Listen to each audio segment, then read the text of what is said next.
good day, everyone. Welcome to Uncensored, the Truth About Money. Thank you so much for joining us. We truly appreciate it. Thank you so much for taking your time to just listen or watch this show. I'm the host, Kyajunior, and I'm with our residential host. Guest. Our residential guest. You're always here.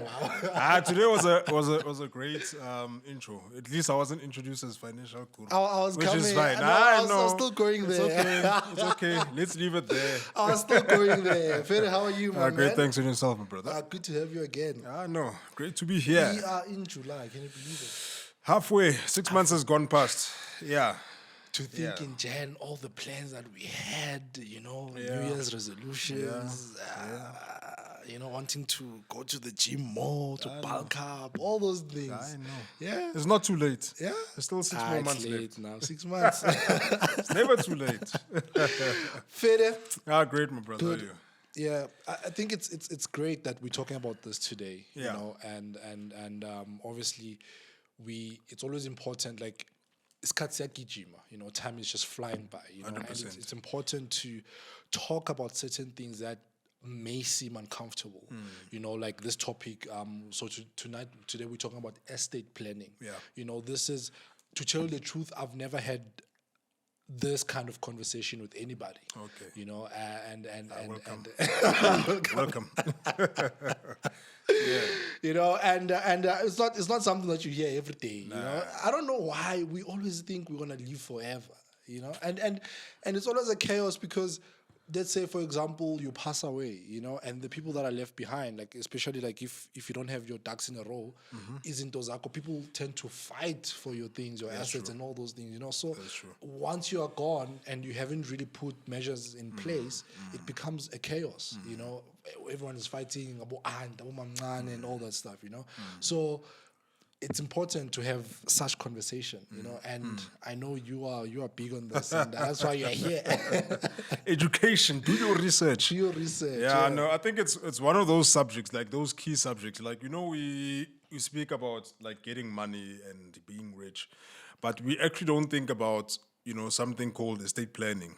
Yes, we do love our kids, we love our spouses, we love our grandchildren and so forth, but we don't put measures in place. And that's why, for example, there's TV shows that are directed whereby families are fighting for houses, families are fighting for investments, family are fighting for their father's garages and shops. And so today we want to just clarify certain myths. Estate planning is not for the rich. Estate planning is for everyone, But we'll cover most of the stuff, in these 3 episodes. But I think, especially as Black people, it's not something that we think about. Like when we think about death and plan for death, it's like, you must have a life cover, you must have a funeral cover, and that's where we stop. But there's more to that than what meets the eye. Yes, it's important to have those financial products in place. But now, what happens after that?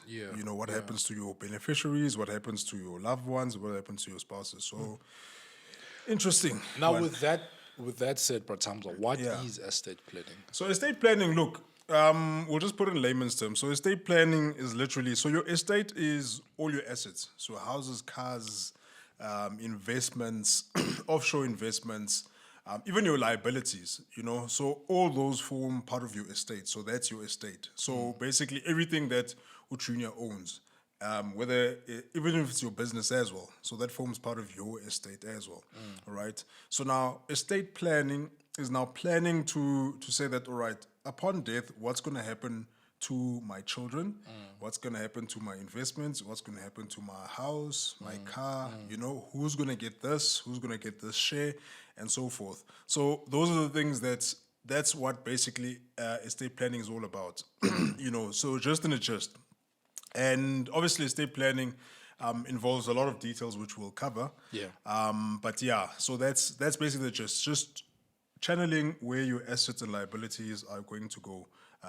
And to which beneficiary. Now, which key components form part of estate planning? All right. So, hence I said we are canceling the myths. Yeah. So the first thing, everyone should have a will. There's lots of companies that actually offer the service, and it's Okay. free to draft the will.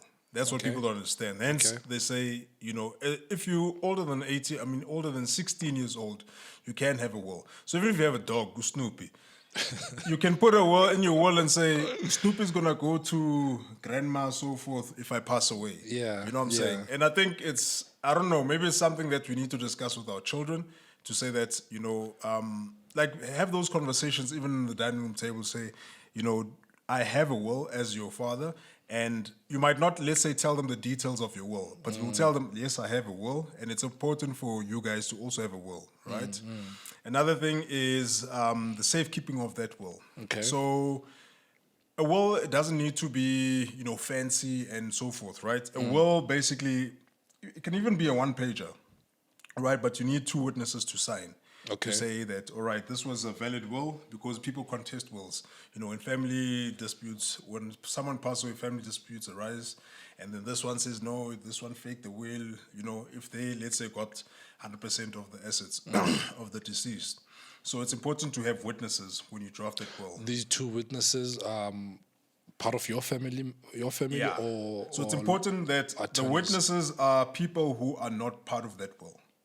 So they must not be on the will. Yeah, they must not be in the will. So it could be whoever, even a stranger, even if you meet someone on the road, say, please come witness and sign for me, as long as they're not part of that will. Okay, cool. Yeah. Cool.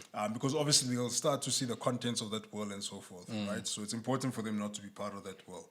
All right, so the safekeeping of that will. So your will has to be in safe custody. Banks offer the service, financial institute offer the service. There's companies that just specialize in in drafting of wills and safekeeping of wills. Okay. Company that comes to mind is Capital Legacy. Okay. Yeah. So they've got the whole package and so forth. Another thing as well is trust administration. So you've got children, Sure. right? Sure.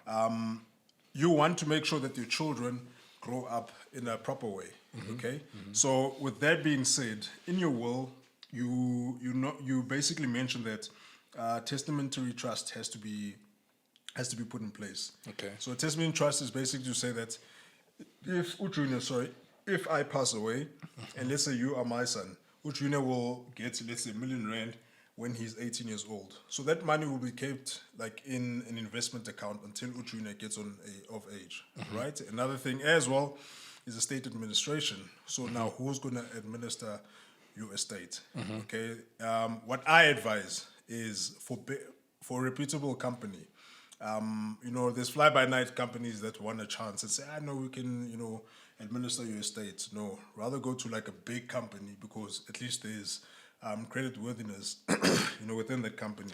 What exactly do you mean by state administration? So basically, someone who's going to come to you and draft that will, make sure that everything that you have said has properly been captured in that will. Sure. And for example, when you pass away, they are then able to basically say, all right, so Junior has passed away.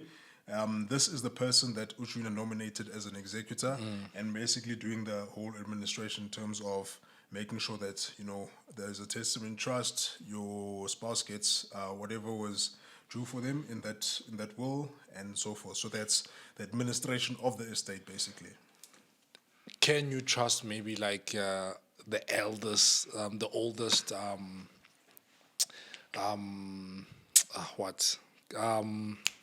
family member? Like, let's say, for example, your uncle or someone with a good reputation within your family. So you can do that. You can do that. However, I advise that you don't do that.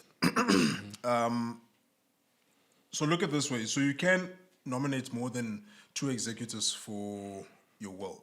So you can say, for example, Standard Bank will be my executor plus my elder uncle. So Okay. your elder uncle will make sure that Standard Bank is in line to say that, all right, is Standard Bank doing the right things that Junior said? Because they could also maybe drag their feet, because there's so many things that they need to do. Yeah, so you are able to do so, but I advise not to nominate them solely. Put them in part of, let's say, wherever you're going to draft your will. So if it's Capital Legacy or an attorney as well, they can also do that as well, especially if you've got a large estate. Then I strongly advise that you take your will or basically nominate an executor who is creditworthiness. Yeah. Yeah. Unfortunately, we're out of time.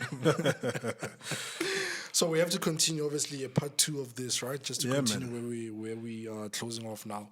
And just before I forget, today's episode is sponsored by. We need to give a round of applause. This is our first sponsor. Come on. Yeah, if you had a thing with your It's coming. Yeah, sponsored by Ignite Water. So obviously they're a water company, a water supply company. So let's say you have an event or you just for home consumption or whatever the case is, we'll just put their numbers on the description box below. Please do contact them, and the water is affordable and clean and very nice. So yeah, don't forget we are uncensored_the truth about money on our socials. That would be Instagram as well as Facebook. And then we are also on TikTok we are uncensored_financial edu. And please note that this podcast is available as audio on Google Podcast, Apple Podcast, and Spotify. So yeah, thank you so much for watching. We truly appreciate it. Please don't forget, next week we're coming back with part 2 of this. Cheers.